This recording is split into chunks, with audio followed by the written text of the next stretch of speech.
All right, welcome back to another edition of We Rise Fighting Labor podcast. We bring you today's labor news, history, and analysis from the U.S. and around the world. This is a podcast you listen to with your fellow workers organizing on the shop floor. This is a podcast you listen to before walking into your union meeting. As always, I'm Rico Rutia, here with my co-host, Brian Pfeiffer. We have a lot of ground to cover on today's episode of We Rise Fighting Labor podcast. Brian is going to kick things off talking about how white nationalist anti-LGBTQ activity is on the rise. Then I'm going to turn our attention to the University of California and the United Auto Workers strike there. That strike is in solidarity with protesters who are in solidarity with the people of Palestine, which is rather unique in the labor movement, so we're going to give that a good chunk of time. After that, Brian is going to talk about Matthew Eddy, who is a man who assaulted a black school superintendent in Baraboo, Wisconsin. And we're also going to cover some international news. We're going to talk about strikes in the Mali financial industry and also in Nigeria. Also, Brian is going to talk to us about how some of AIPAC's biggest donors are also financing attacks against labor rights. And we're going to close things off talking about a GEO, or Graduate Employees Organization statement. And the Graduate Employees Organization, we've covered them in the past. They're coming out of Ann Arbor, Michigan. They've been on strike, and it's been a very inspiring and righteous strike. They put out a statement in solidarity with the United Auto Workers, academic workers, who are on strike in California right now. So lots of stuff happening. We're going to cover a lot of ground. And as we like to do these days, we like to cover some news briefs first. So these are basically just the headlines, nothing more, stuff that didn't make it into the actual main news section of our show, but still worth mentioning. So the first news brief reads as follows. Tops distribution center employees reject contract. Teamster strike continues. The byline reads, the union, which represents about 590 Tops warehouse associates and drivers, voted down a tentative 4-year agreement on Saturday. And if you would like to find this article, it's in WGRZ.com, which seems to be an NBC associate based out of New York. After that, another news brief is American Airlines offers pay bump as flight attendants unions opens a strike center. And the byline, just last week, union leaders sent a memo to flight attendants calling for members to prepare for a strike. Funny how that works. Members prepare for a strike, bosses offer a raise. Another headline in the news this week. Strike halts work on dozens of Wisconsin construction sites. And a couple of sentences from this one, actually. Crane operators walking picket lines after failed contract talks. Construction sites around southeastern Wisconsin have come to a standstill with the walkout of hundreds of heavy equipment operators. The International Union of Operating Engineers went on strike on Saturday for better wages at dozens of construction sites in Milwaukee, Waukesha, Racine, Kenosha, Washington, and Ozaukee counties. For more information on that, you can go to WISN.com. And again, the headline is Strike Halts Work on Dozens of Wisconsin Construction Sites. We remember the words of Dr. W.E.B. Du Bois, who stated in his seminal book, Black Reconstruction in America, that during the Civil War, African slaves en masse in the United States participated in a general strike against the slave system. Also, here at We Rise Fighting, we salute the LGBTQIA community's Pride events this month, inspired by the long history of LGBTQ people's struggle, including the Stonewall Rebellion in 1969 in New York City. As always, we like to kick things off with a little bit of music, just to celebrate life a little bit, or maybe the struggle a little bit. This week, we present to you Otis Gibbs, The People's Day.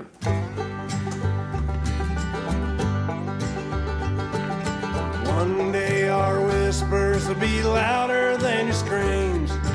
One day our whispers will be louder than your screams. One day our whispers will be louder than your screams. The people's day will come.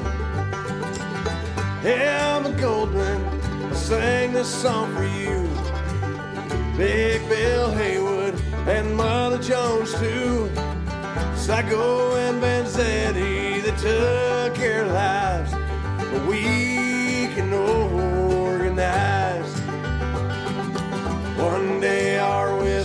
will be louder than your screams. One day our whispers will be louder than your screams. One day our whispers will be louder than your screams. The people's day will come. Medgar Evers sang this song for you. Cesar Chavez and Harvey Milk too. Mahatma Gandhi, an eye for an eye, has left the world blind. One day our whispers will be louder than your screams. One day our whispers will be louder than your screams. One day our whispers will be louder than your screams. The people's day will come. The people's day will come.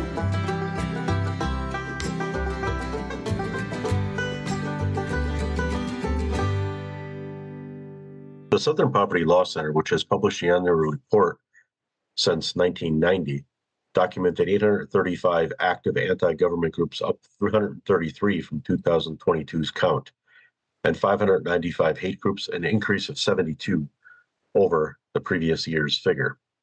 Accounting for a large portion of the increase was a 50% surge in white supremacy hate groups in 2023, the highest jump ever recorded by the SPLC, growing to 165 over 109 in 2022. White power and Nazi rallies across the U.S. totaled 143 in 2023. The SPLC saw a 33% rise in anti-LGBTQ organizations over last year, bringing the total to 86. And mind you, these figures are only what they know about. The group said the growth was largely attributable to the anti-trans movement on the far right. Quote, "What we're seeing now should be a wake-up call for all of us," said Margaret Wong, SPLC's president, said on a call with reporters. "Our 2023 report documented more hate and anti-government extremist groups than ever before." The SPLC's annual survey of hate groups tracked 116 hate leafleting incidents in Florida. And this is, by the way, only what the SPLC could find or was reported to them, where the anti-Semitic groups rallied and flyered on multiple occasions, including over Labor Day, when groups named the Goyim Defense League, the Order of the Black Sun, and the Maine-based Blood Tribe marched in Orlando, wielding flags with swastikas and making Nazi salutes. And the Blood Tribe also, as we reported here previously on We Rise Fighting, had a recruitment rally in March in Madison, Wisconsin in December of 2023, and just this weekend at the state capitol in South Carolina. And we're reporting on this because we here at We Rise Fighting, of course, are rooted in internationalism. We know that hate is the enemy of all workers, and the best unions have always had and need to have planks against discrimination and make their members accountable to deal with their prejudices, to unite workers across all nationalities. And one thing I'll say here, Rick, is that these politicians, where these actions are taking place, that get up a lot of times after these incidents happen, are often politicians who are virulent racists themselves. They've been leading actions against anti-LGBTQ groups, helping pass anti-transgender laws, amid many other attacks, including anti-labor attacks. And it brings to mind Dr. King, who often said that the supporter of Jim Crow, like Strom Thurmond in the South, was also often one of the most virulent anti-communist, anti-labor, anti-women people in the country. And as you've said many times, Rick, we see the commonalities and the similarities between who's doing what activities. So we're exposing this today here on We Rise Fighting with some names and some information. We encourage readers, listeners, to research these groups, to find out where they are, and to crush them. Workers must be in the lead of this. Unions must be in the lead of this. And we see in states like Mississippi and other states where labor is in a very precarious situation, it's always the same politicians running down on behalf of their bosses both anti-labor and racist diatribes and laws, and we will not stand for this, and we will continue to move forward. This summer, let's continue to organize our anti-fascist brigades, our communications to fight them, and most importantly, our organizational capacity. Whenever we see Nazis or fascists on the street, they must be confronted everywhere. There is no free speech for racists. All right, back to you, Rick. All right, thanks, Brian. I feel that. I definitely think that the social movements in the US and anywhere should build a united front against fascism. So thank you for sharing all of that. To bring it home a little bit and to bring it back from last week's show, we're going to talk about the UAW at the University of California again. This week, the LA Times came out with an article. It's actually from 2 days ago. This is from June 7th.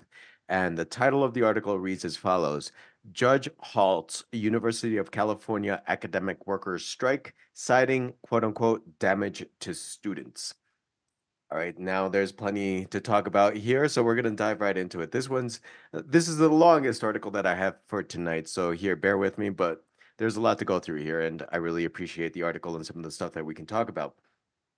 The article reads as follows: An Orange County judge Friday ordered the union representing University of California academic workers to halt its strike at 6 campuses, ruling that the walkout appeared to be causing, quote, damage to students' education, unquote, during the critical end of the term where finals are taken. Now, here, we're consistent on this show, right? So we watch these articles and we see the consequences. We see the effect of the strike, right? Whether the effect is a loss in revenues, a loss in profit, or quote unquote damage to students' education. You know, we see that, but here we take it differently. Here we analyze it differently.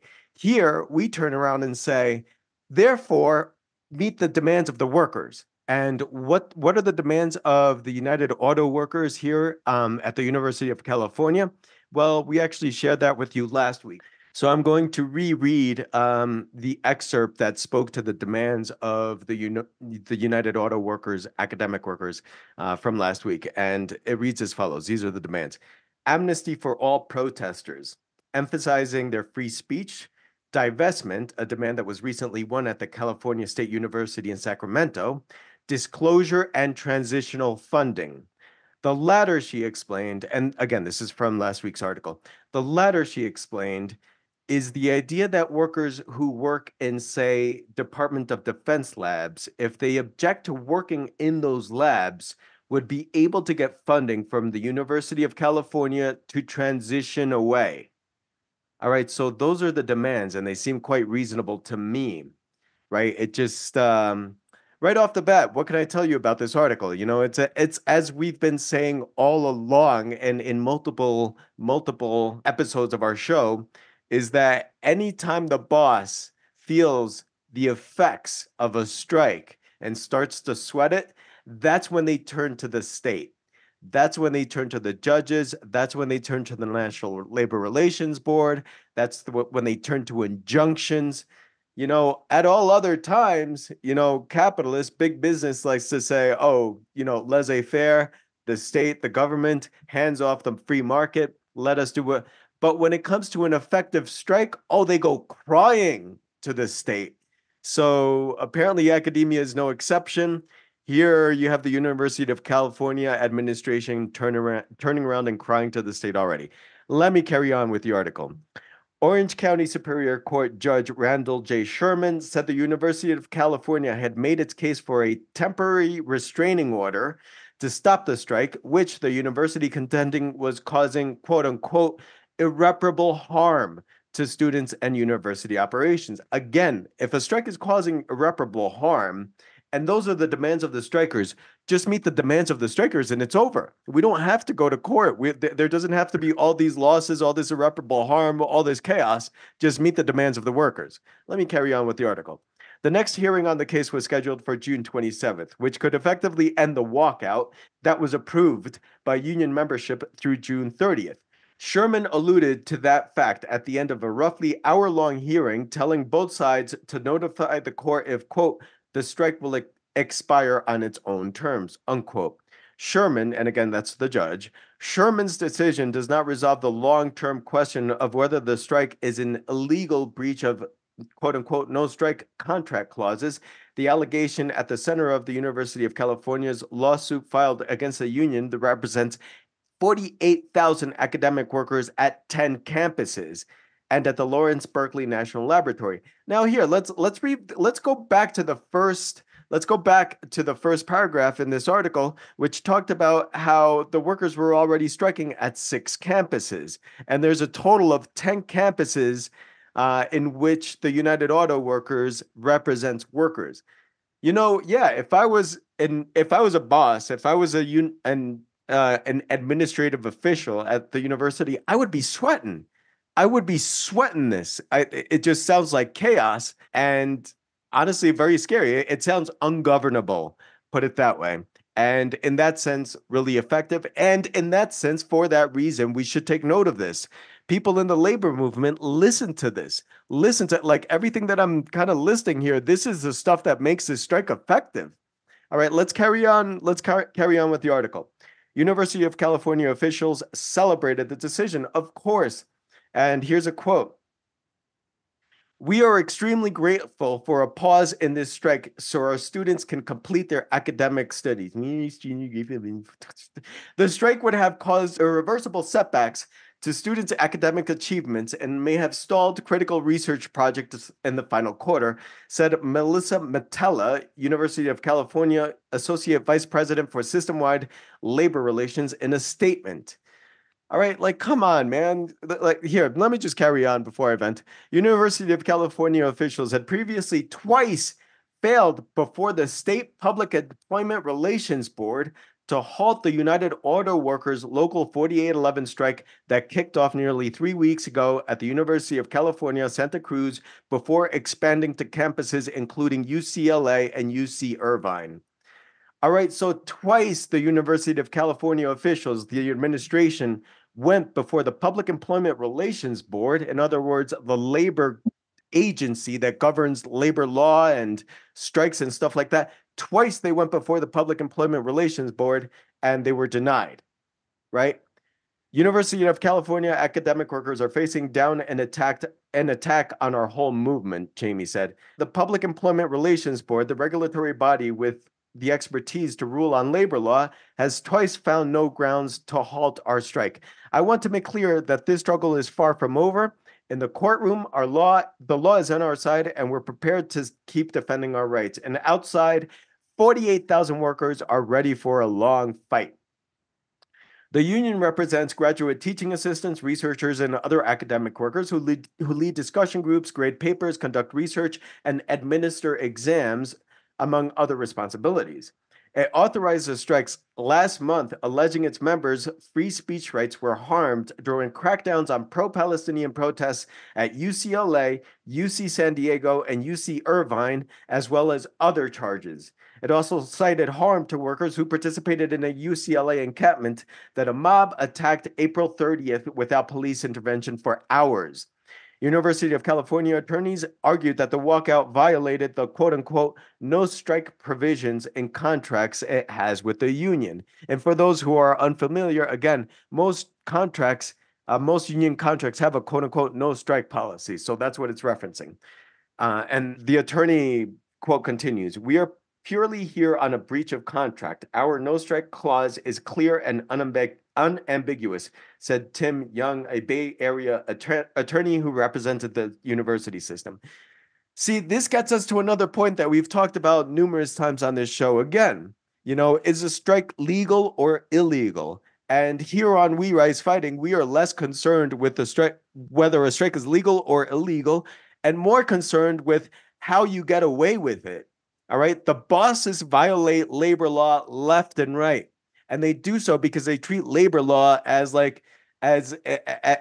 ticket. Like, how much does it cost? How much does it cost to violate labor law? How much does it cost to do this unfair labor practice? How much does it cost to fire this union organizer, this lead organizer within the rank and file? Like, how much? So that's what it is to them. So for us as workers, as organized union workers who consider strikes, labor law is a little different.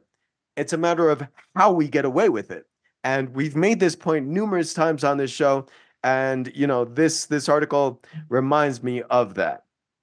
So here, the article continues.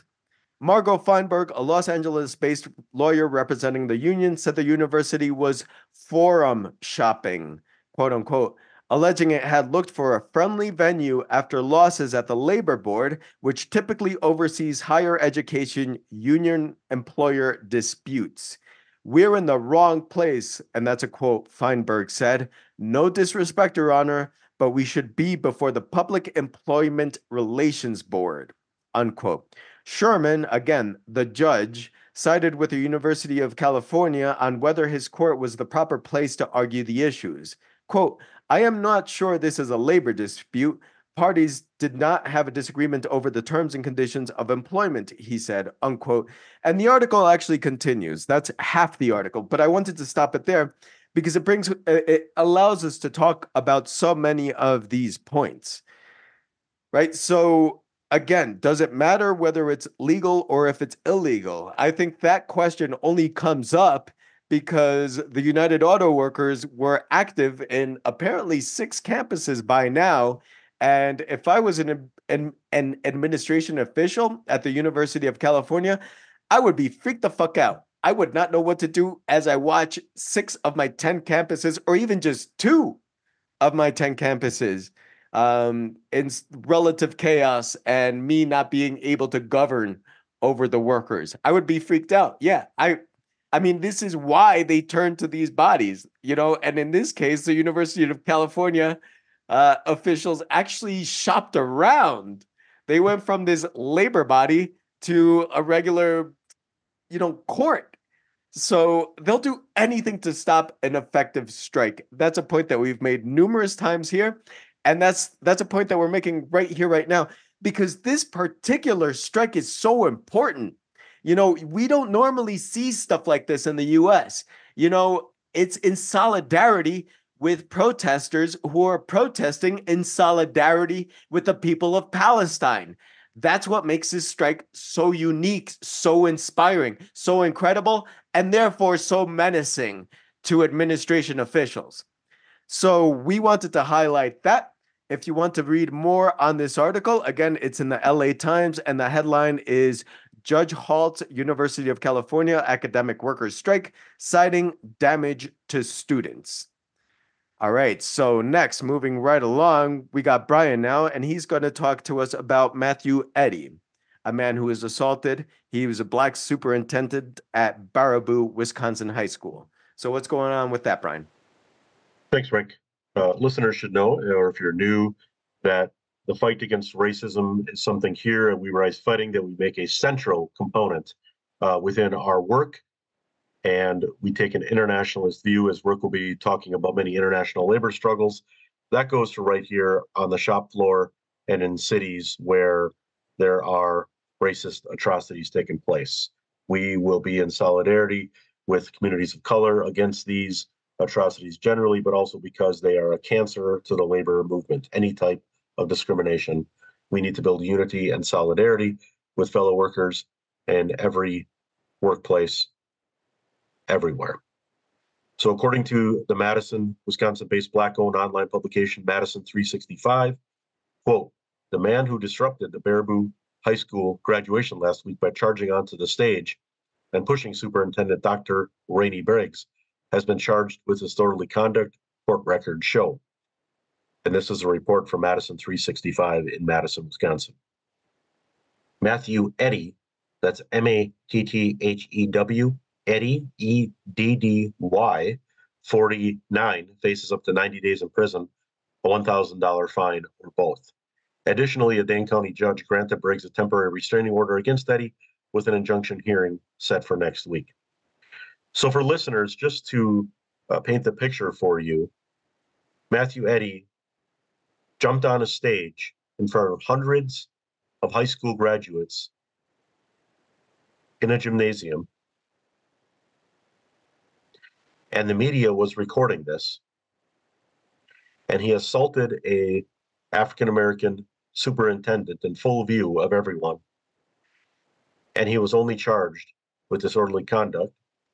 Reports say he was not handcuffed. He was just escorted off the property and then given this citation, which only goes up to 90 days in prison or a $1,000 fine, or both if a judge decides to make him pay that and he's considered guilty. Contrast this to what happened with Black Lives Matter protesters in the summer of 2020, and if the situation was reversed. Video captured by TV43 Baraboo shows Eddy jumping onto the stage just as Eddy's daughter begins to cross the stage to receive her diploma. Eddy grabbed Dr. Rainey Briggs' upper arm and forced him away from the line of school officials congratulating graduates, reports Madison 365. Numerous Black-led and other progressive organizations have made statements, including Blacks for Political Action and Social Action of Dane County, and they're based in Madison. This is a continuation of many racist events over past years in Baraboo, a city about 35 miles northwest of Madison. Again, according to 365, BPSA, Blacks for Political and Social Action of Dane County, referenced the 2018 incident in which Baraboo students were photographed giving a Nazi salute in a prom photo on the courthouse steps in the county, no less. Questions of racism were also raised in 2022 when Baraboo High School's athletic director and 2 other men were arrested for threatening teens with a flamethrower and forcing them to kneel in the street when they suspected the boys intended to play a homecoming prank.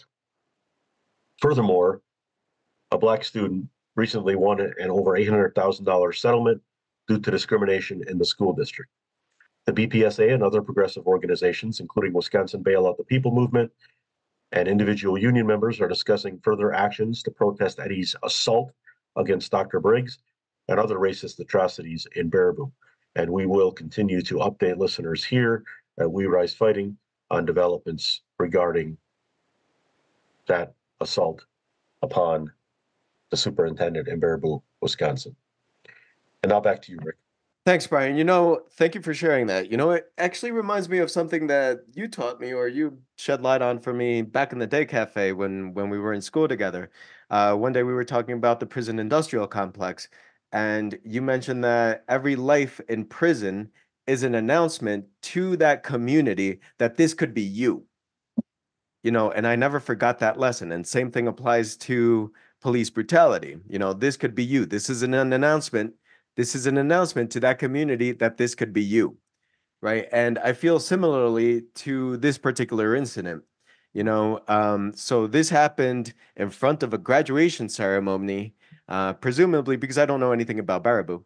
But if they have a Black superintendent, presumably within a mixed race audience. And when that audience, regardless of what it is, sees that a white man can attack a Black superintendent and get nothing but a slap in the wrist for it, well, that's an announcement in and of itself. So thank you for sharing that. Now, here on my plate, as always, we keep the show international, right? We report to you from around the world, from Asia, from Africa, from Latin America. The worker struggle is international. And we do so, as we've mentioned in previous shows, because there's always lessons to learn from other workers' movements, other labor movements, and other nations and other countries. Sometimes they do things a little bit different. Sometimes it's interesting to watch because, what may be kind of a big deal to us, say, for instance, as I mentioned last week, a strike of railroad workers is kind of like a more of an everyday event, if you will, as is the case of railway workers in Germany, So there are lessons to learn from other labor movements around the world, especially when we're all fighting capitalists, when we're all fighting the bosses, when we're all fighting neoliberal economics. There's lessons to be learned. So we bring you news from around the world. And in this case, we're getting news from Mali in Africa. This is an article from Reuters. It came out yesterday, June 8th. The headline reads, Mali Financial Workers Union extends strike. And we are off to such a great start. So here, this is the first line. Bamako, Mali, June 8th. A financial workers union in Mali on Saturday called on employees of banks, insurance companies, microfinance institutions, and petrol stations to extend their strike until its Secretary General is released from detention. Now, that first line, employees of banks, insurance companies, microfinance institutions, and petrol stations. Now, those first three, at least, Brian, you and I were talking about this. Like, we don't hear about strikes in the financial sector here in the US. And I think those are particularly interesting because they help unravel some of this fantasy world that makes up capitalism, the fantasy world of hoarded wealth, the fantasy world of ownership of stocks of stuff like that. Like it brings to light that sort of things, those sorts of contradictions. So to me, any type of strike in the financial industry, be it banks or microfinance institutions, to me, those are really interesting and fascinating and worthwhile to watch. Also, insurance companies, because again, that's one of those industries in capitalism that's intangible and abstract. Insurance companies don't produce anything, so it's actually fun for me to watch workers in these industries go on strike.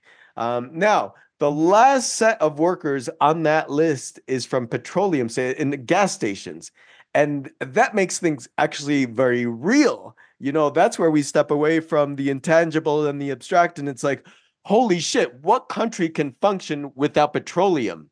That's one of the jugulars. That's one of capitalism's jugulars. Along, I feel, with these other three industries that I've mentioned in that first line, because those are some of the fantasy worlds that's some of the pillars of capitalism, and it's based on fantasy.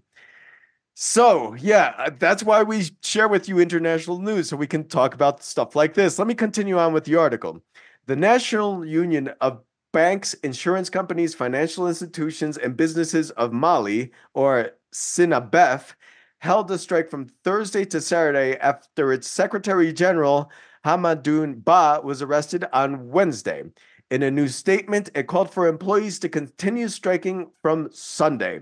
SINABEF, quote, decides to continue the work stoppage from June 9th, 2024 until the full release of our comrade, it said. Just the language, too, right there, the comrade. Love it. Sinabef's former general secretary, Agubu Bure, I may be mispronouncing that severely, told Reuters on Wednesday he had visited Ba in prison. He said Ba was arrested after a complaint was filed by a member of the bank's union committee accusing the Secretary General of forging a document related to an internal union matter. Separately, a coalition of political parties and associations known as the Synergy of Action for Mali has called for protests against the high cost of living and ongoing electricity cuts. The West African country has been under military rule since a coup in 2020. Tensions have risen in recent months over the authorities' failure to organize promised elections and their moves to restrict political and civil space. So all of this happening under a military rule that's happened in 2020, and even to put it under that context, that speaks to the bravery of these workers. So we will continue to keep you updated on this. But again, this is why we keep you updated on international news, because there's stuff that we can learn from it. There's nuggets of wisdom in the strikes and actions of workers from around the world. Now, moving right along, Brian's going to talk to us about some of AIPAC's biggest donors. What's going on there, Brian? All right, Rick, thanks. I'm going to make a couple announcements before we delve into that, since you mentioned prison in your last report. Tomorrow, our elder and predecessor and great leader, and Rick and I, listeners here, have great respect and honor, admiration for Brother Leonard Peltier, who's almost 80 years old. His parole hearing is tomorrow, June 10th, and we here at We Rise Fighting demand Brother Peltier's immediate release. He's been illegally in prison for almost 40 years. Our other brother, Mami Abu Jamal, who's also been illegally in prison for almost 40 years, decades. Now, mind you, these are brothers who've been locked down for that long, and the genocidal maniacs in the White House and on Wall Street have tortured and killed tens of thousands of Palestinians and not spent one day in prison. So we demand the immediate release of Leonard Peltier, and also we would like to raise up that there was a Stop the Torture protest at Waupun prison, which is a medieval prison where torture is taking place. The prison is well over 100 years old, and there was a protest in front of there today to stop torture. And let's not forget, prisoners are workers, and we support them. And often prisons are concentration camps for the poor in the United States. There's no rich people in prisons in the United States. So back to your question, Rick. Some of AIPAC's biggest donors are financing attacks against labor rights. There was a laborforpalestine.net. That's laborforpalestine.net, where we take a good amount of our Palestine news from. Reports in an article that on this topic that these two blocks, progressives pushing back against AIPAC's, which stands for American Israel Public Affairs Committee, political influence, and the labor movement, have common opponents. Some of the biggest donors to the pro-Israel electoral machine are also financing the national union-busting infrastructure that has for decades waged a frontal assault on U.S. workers. And before we go on with the Labor for Palestine report, as Rick and I mentioned many times on the show, and we have tonight, you'll see the theme, listeners, of who is the enemy of workers and who are our friends. These are very important things to take into account. That's why we believe in research here at We Rise Fighting. And also, Rick always reminds me and us that the rich have homes and addresses. The laborforpalestine.net continues. A Truth Out investigation reveals that a handful of billionaire donors who have given huge sums to AIPAC's political efforts have also spent millions funding key groups aiming to demolish the labor movement. Some of these anti-labor groups include the Job Creators Network, the Center for Union Facts, the Koch-backed State Policy Network, the Manhattan Institute, and the Liberty Justice Center, a central group behind the 2018 Janus versus AFSCME decision. Moreover, major anti-labor AIPAC donors from Wall Street are among the key backers of Republican Rep. Virginia Foxx, who's leading the McCarthyist congressional hearings against critics of Israel on campuses and in unions. The dual aims of some of AIPAC's top donors, bolstering unquestioned support for Israel and crushing the labor movement, are increasingly emerging. Labor historian Jeff Shirky has argued that anti-union forces are now deploying accusations of anti-Semitism to attack labor unions, and he believes that unions must fight back against the weaponization of anti-Semitism against the Palestinian solidarity and labor movements. The article concludes, quote, "It's not just about standing in solidarity with Palestine for its own sake, which is vital and important," Shirky told Truth Out, "but also to try to stop this repressive environment that's gunning for the labor movement itself." That's the end quote in the article. And Rick, as we've talked here many times, we've been covering Palestine, and on campuses in particular, this is really standing out. As you just reported tonight, as we're reporting tonight, UAW 4811 administrations, which of course are on boards of regents or whatever they're called at a given university, at Wayne State University in Detroit, Board of Governors. Many of those on these boards are corporate thieves and bankers and plunderers of people, working people.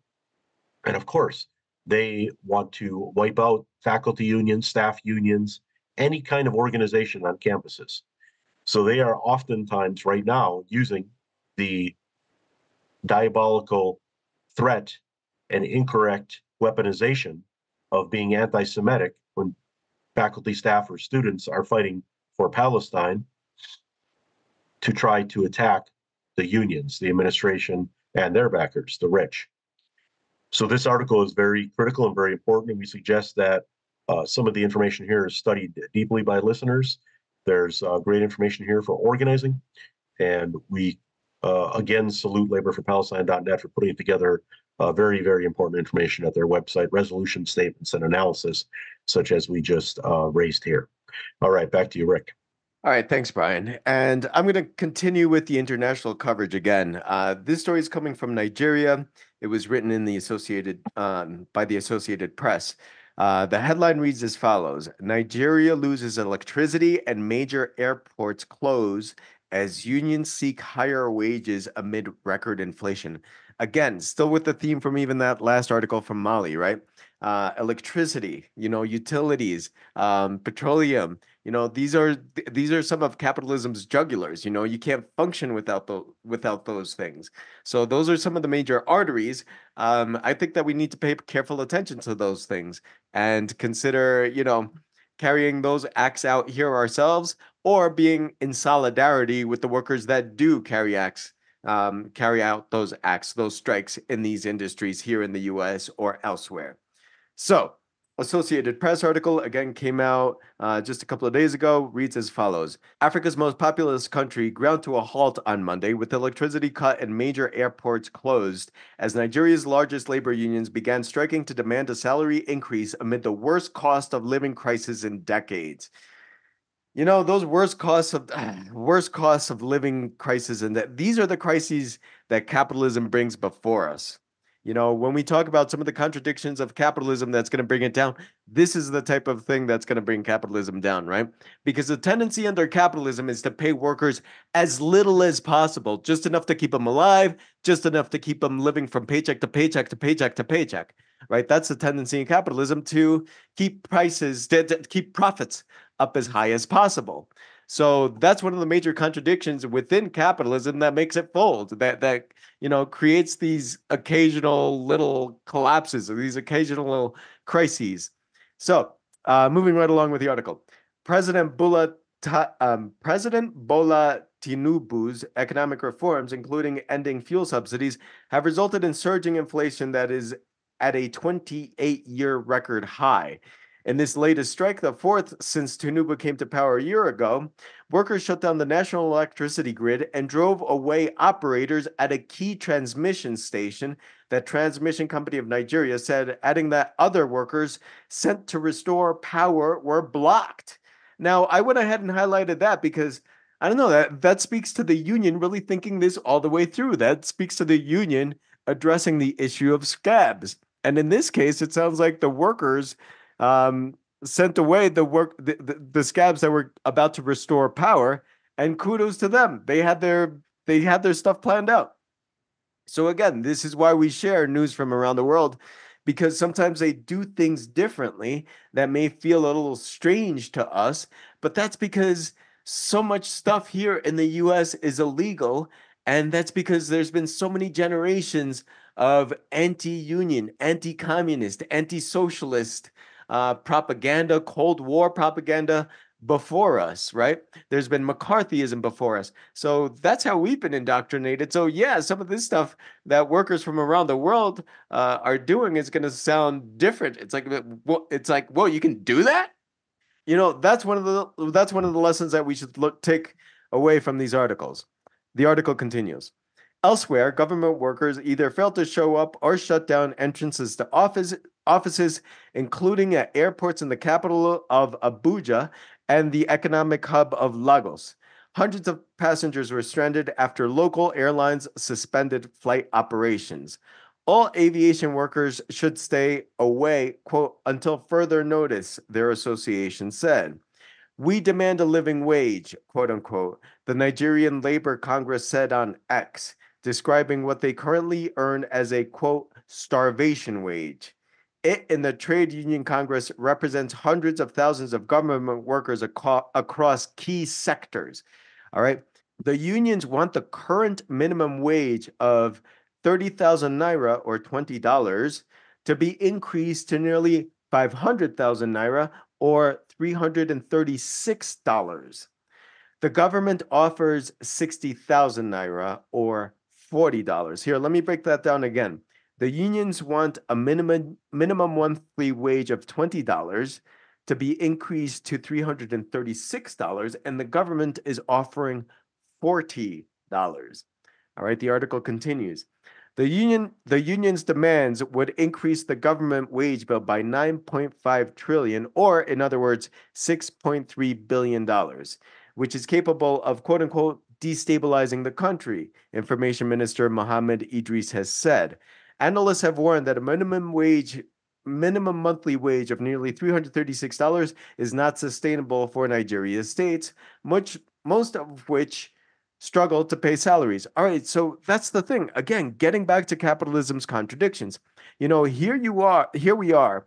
These workers are telling us that what they are earning are starvation wages and that they need $336 just to survive. And here we are being told that that's impossible. That's not sustainable.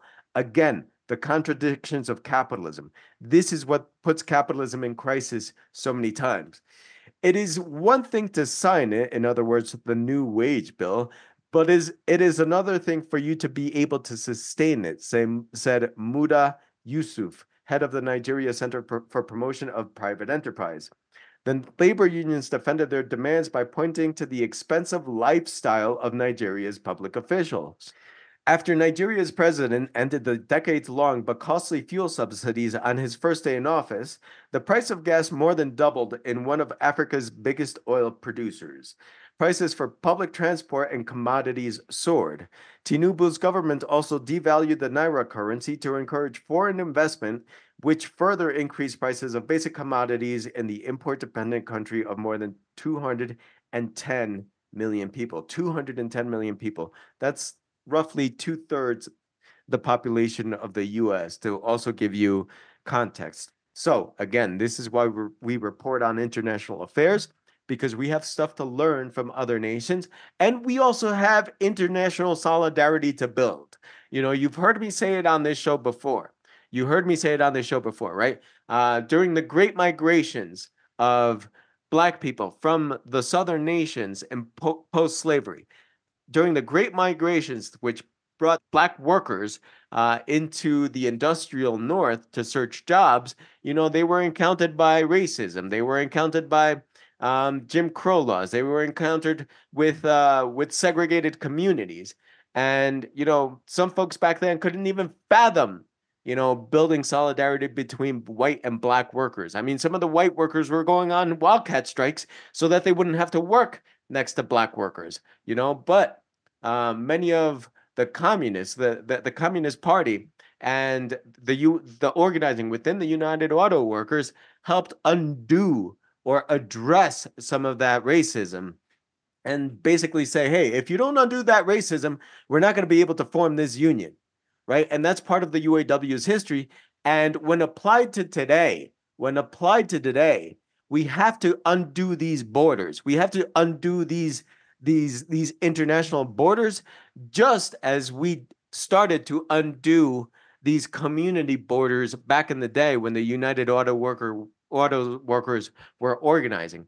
Yeah, we have to make it so that the lessons that we learned from the United Auto Workers in organizing their union and combating their racism, we have to apply those same lessons in building international solidarity and undoing these god-awful borders which mean nothing and no one has ever seen.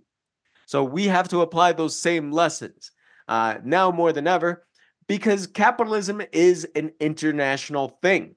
And so the workers' struggle is an international struggle. So we need to learn how to conduct it and how to carry out international solidarity. Again, that's why we bring you these articles from around the world. Up next, Brian, you have something on the UAW rank and file for a democratic union. What's going on with that?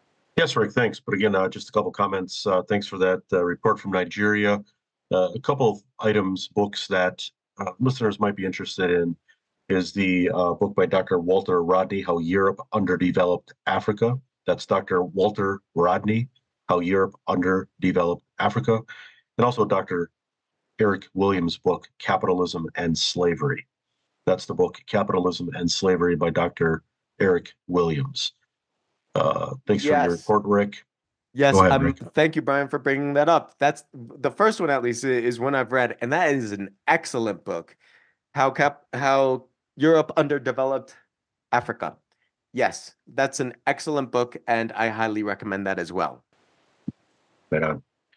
And in the specific case of Nigeria, Shell, of course, there's a 500 plus year history of slavery.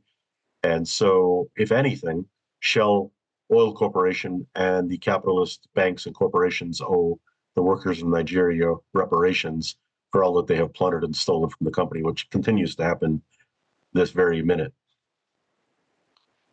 Okay, now we're going to go back to the UAW in a very powerful statement that we suggest studying. The UAW rank and file for a democratic union within 4811, also GEO, Graduate Employee Organization, which we've reported on many of their activities here at We Rise Fighting, have both put out a statement regarding the struggle that Rick previously reported on, the strike in the University of California system.